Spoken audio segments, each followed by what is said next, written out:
So we're jumping right into this video recipe today at the portion just as listed in the description, where we've sauteed vegetables over low heat, and we're now ready to introduce dried Italian seasoning and fennel seed into our sauce.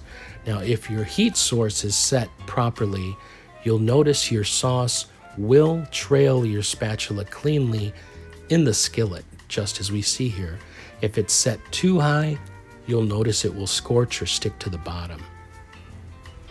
We can now add in 3/4 cup of wine, and we can mix this in slowly and work our heat source up to medium or medium low. What this will help us to do is to cook off the alcohol in the wine, and we want to make sure we cook that off for 20 minutes and then bring the heat source back down to low. This will cook off the alcohol while maintaining the flavors that we're developing in the sauce.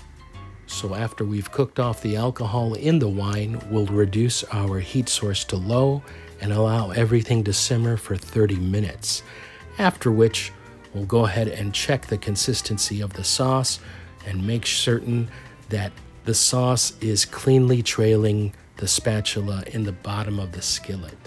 At this point here, we can add our diced Roma tomato and chopped zucchini. So combine your zucchini and your other ingredients together well, and we're going to continue the cooking process by returning the lid to our skillet, cooking the zucchini to the desired consistency. Go ahead and prepare your pasta of choice according to your manufacturer's directions. Now, once your pasta is cooked through, you'll want to go ahead and drain that, and you want to move relatively quickly. We don't want the pasta to dry out or begin clumping together. So go ahead and check your pasta with your spatula and make certain that none of the items are clumping together or dried out. And once you've got this established, go ahead and introduce your pasta sauce into the container and combine everything together.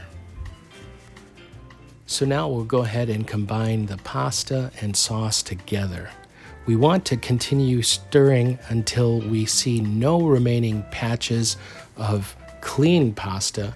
We want to make certain the sauce is distributed completely and evenly.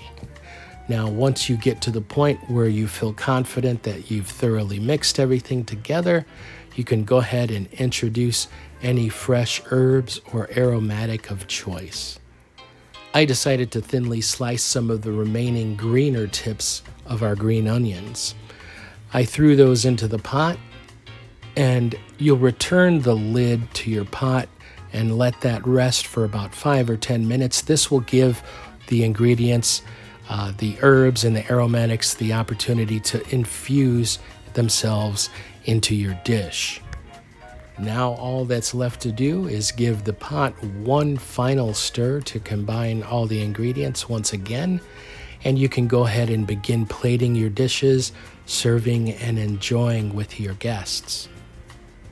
Now, as you're plating this dish, keep in mind that you can serve along with additional garnish of fresh herbs or even vegetables, really anything that comes to mind.